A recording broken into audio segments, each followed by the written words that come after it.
We have promised to meet again here today, but she fails to appear. I waited for one full day. Now our planet's intersecting period has come to an end. There's no reason to remain, but I couldn't move my feet from this location. I'm still glued to the peak of the big tree. What if she's late? What if she had something important that she couldn't ignore? What if she's rushing to our meeting point now? If that's the case, I want to know. I want to see her running toward me, panting, screaming that she is sorry for not showing up earlier. Even if it's just a glimpse of her twinkling hair, I want to see it. I want to see her. With zero consideration toward my feelings, the planets rotate. I crane my neck till it hurts. I have to see the other planet. I can't lose sight of it. Oh boy, I wish I could run around my planet to maintain visibility. Unfortunately, such a thing isn't possible. Our worlds don't work that way. And you'd think that twins would stick together.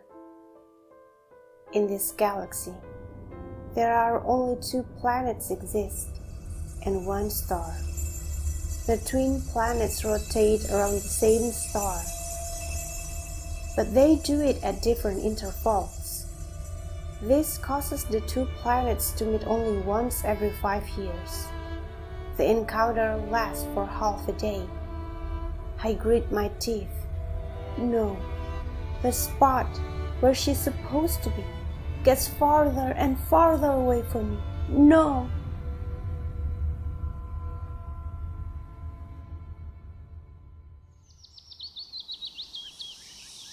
My planet was full of trees. That's where the name Yera came from, which meant a tree.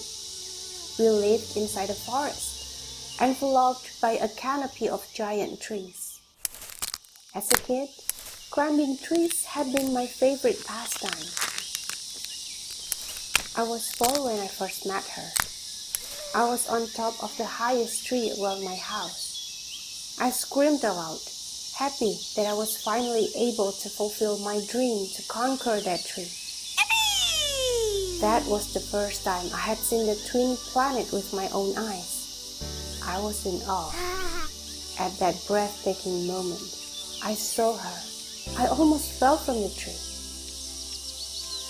My mouth gaped as I stared at the most beautiful color ever existed.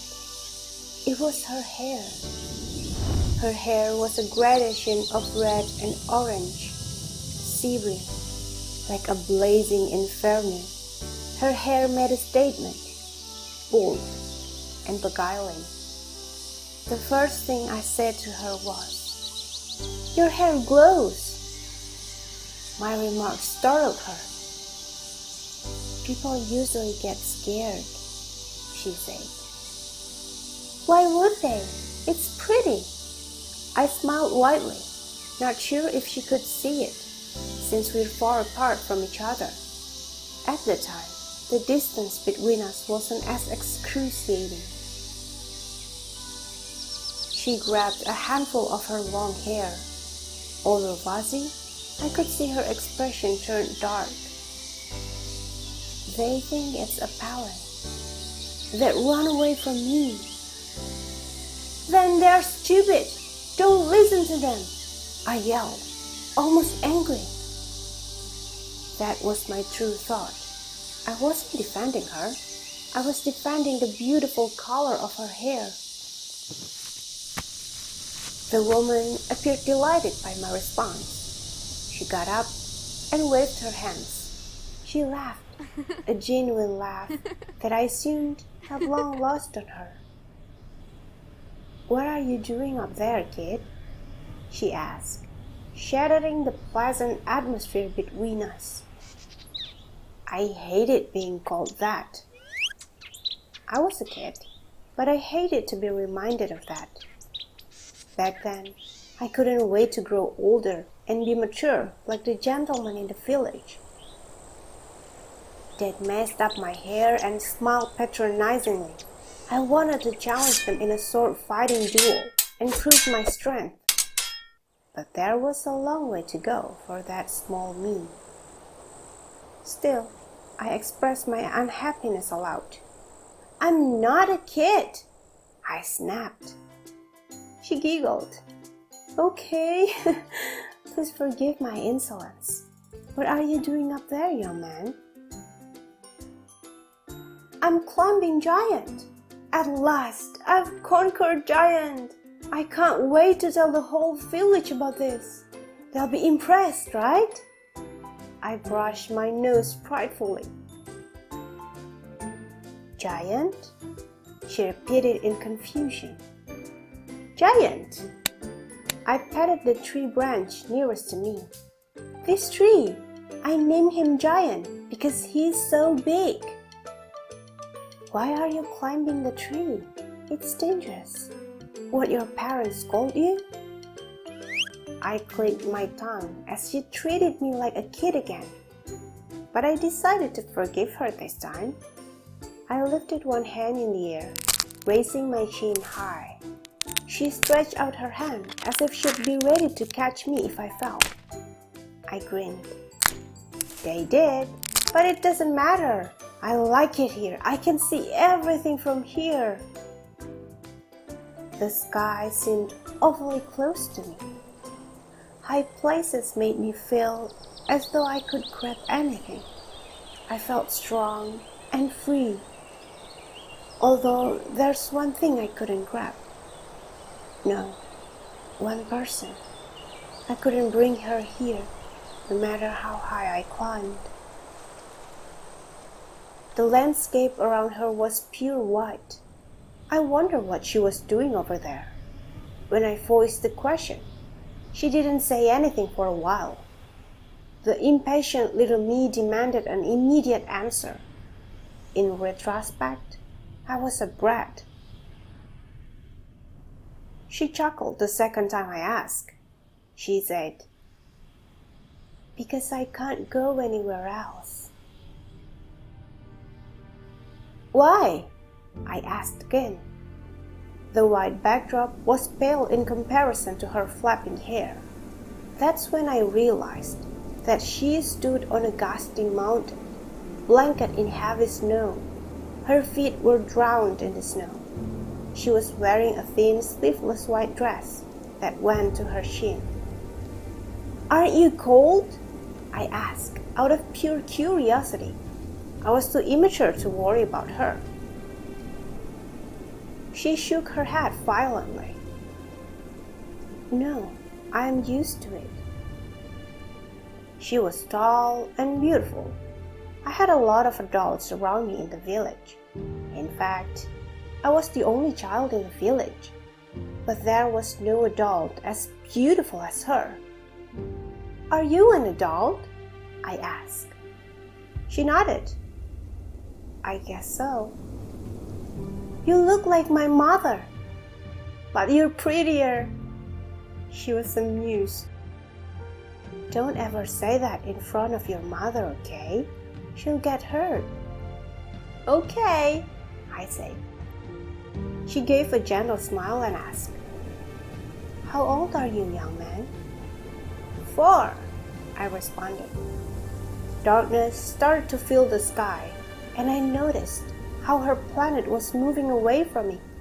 I had to turn my head to the far right to maintain my vision of her. It might just be my imagination, but I was sure that she was crying. I began to panic. Swaying on the top of the tree, I struggled to convey another important message to her. "Don't cry!" I screamed. "What?" She pulled her feet up as she ran toward me. Her hands were holding the dress so she could move faster. She marched ahead, but we were only getting away from each other. "What did you say?" she yelled. "Don't cry!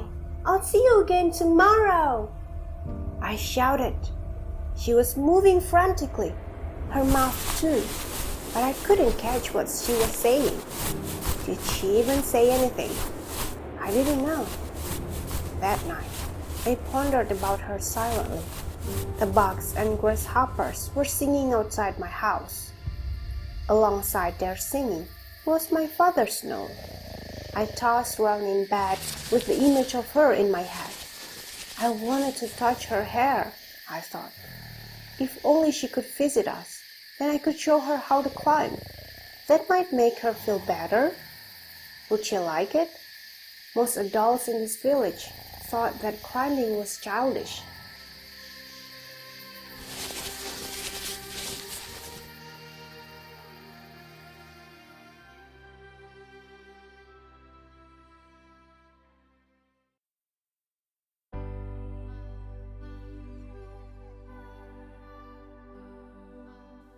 The next day, I climbed the tree again to meet her. Her planet was nowhere to be seen though. The day after, I climbed again, and again. I did the same thing for over a month, always at the same time, hoping for the same thing. I would only climb down at twilight. My mother became concerned. As she fetched me for dinner, she asked, "What were you doing there every day? You should help me out with house chores." "I'm looking for someone, Mother," I said. Mother stared at me curiously and asked, "Who are you looking for?" I pointed toward the direction of her planet. "I saw a woman. She lived on the other side."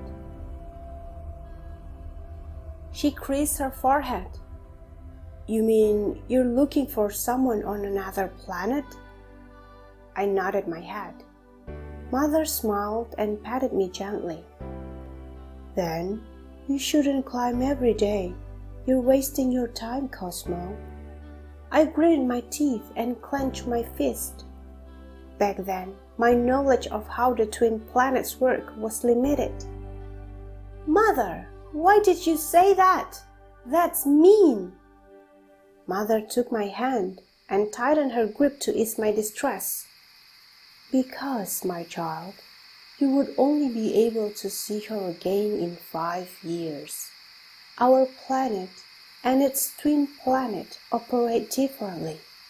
The planets circle the sun in the opposite direction. We will not cross paths again until the next 5 years." That's when I learned about the situation. That's when reality began to hit.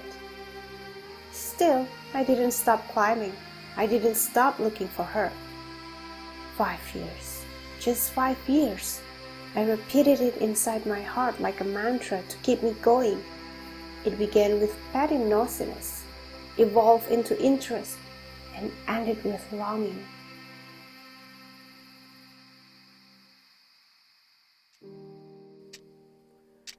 I was 9 when I met her again.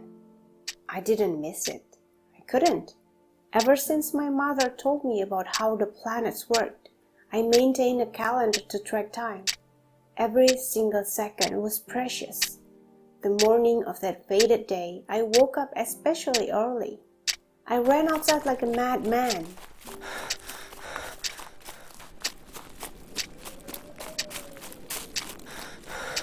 My body had grown a lot, so it took a shorter time for me to climb Giant. Swinging on the peak of the tree, I scanned the area around the planet. My heart immediately filled with relief when I spotted her. "Hey!" I called out for her. She was sitting on a bench made of a cut tree trunk. The scenery was exactly how it had been back then. A pile of snow covered the whole area. Her feet were buried in the snow. She was wearing the same thin white dress, and her hair was still as striking as ever. She even looked the same age as she was before. No, perhaps even younger. "Hi, you're getting bigger," she nodded as she waved at me with a bright smile. "Of course, I'm 9 now," I announced proudly and asked, Were you waiting for me? She nodded and confirmed. Diligently, for 5 years, I counted in my head. We watched the sun rose together. It painted the sky with beautiful gold and cream shades. After that, I blabbered about my days while we were apart. I was so excited that time went by without notice. I spoke about my culture, since she had no idea about my planet. I told her about my dream job as an engineer. I bragged about my mother's rabbit stew and my father's skills as the best lumberjack on the planet. She sponged the information willingly and threw soft laughs here and there. She probably knew I was exaggerating, but she didn't mention it.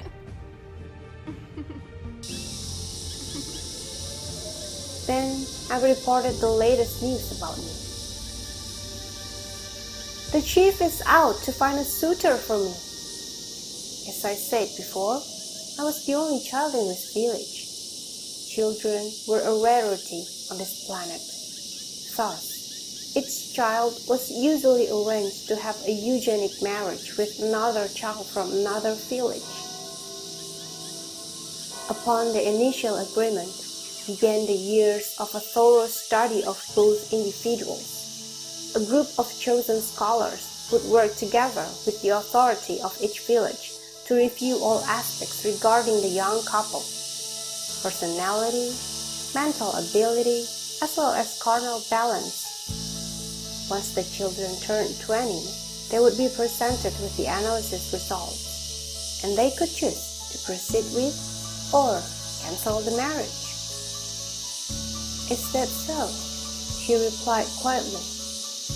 What did you do all this time? Is there any festival on your planet? Did you enjoy night walks? Father often takes mother out when the moon is bright. Oh, did you find any tree that you can climb on your planet? I bombarded her with countless questions in one go. She shifted uncomfortably and turned away. I was here all the time, she said with disappointment. My eyes widened. You were in the mountain all the time? Yes. Her voice was weak. By yourself? My voice trembled as I felt immense pity for her. She nodded sadly. My forehead creased and my mouth was gaped open. I expressed my confusion loudly. Why? Were you the only adult in your town? Is that why they don't want to be your friend? Is it because of your hair? She lifted her knees and rested her elbows on the knees. It's because I'm sick. You're sick? I dangled in the air as I tried to get closer to her. I wanted to fly across. I wanted to jump. At that time, I missed her smile the most. If she could live in my village, I'd tell her how pretty her hair was. Every single day, I'd do that. Yes, she responded weakly. You'll get better, right? You should find herbs in the forest and brew them. If you drink it twice a day for a week, you'll be cured. That's what Mother did when I was sick. I did my best to encourage her with insufficient wisdom. The smile on her face didn't fade, nor decrease even as the sky got darker. I still don't know your name, she said. Oh, you're right. My name is Cosmo. What's yours? The topic shift made me feel joyful again. The convenience of youth. It was easy to forget about upsetting things. I'm Yera, she said. I tasted her name in my tongue by reciting it. Yera, what a sweet name. What do you do, Yera? What do your parents do? What's your hobby? Do you like trees? The forest can be scary at night, but it's beautiful in daytime. The wind blew her hair to her face. She brushed them softly. I swore that her eyes looked dejected at the time. My parents have long died. Oh, I'm sorry. I loved my parents. It was unimaginable to live without them. How did Yera survive all these years alone? Was her chief taking care of her? Must be. My village chief was like a father to me. I pressed with another question. And what do you do? You're an adult. You must have a job. She contemplated for a moment and said cheerfully, I am a superhero. I save people. My eyes brightened with that answer. A superhero? For real? You're amazing. I want to be that too. When I grow up, I want to be an engineer and a superhero. How's that? I was excited, but then I got reminded of something else. When I become an engineer and a superhero, you'll be a grandma. But don't worry, I like people. I don't mind being your friend, even when you're old. So don't feel lonely. I'll always be your friend. She burst into tears, but forced a bitter smile. See you in 5 years, Cosmo. Why did she cry? I wish I had known the answer, but I was too preoccupied with the sight of her crying that I couldn't ask. I didn't know someone could look anguished and pretty at the same time.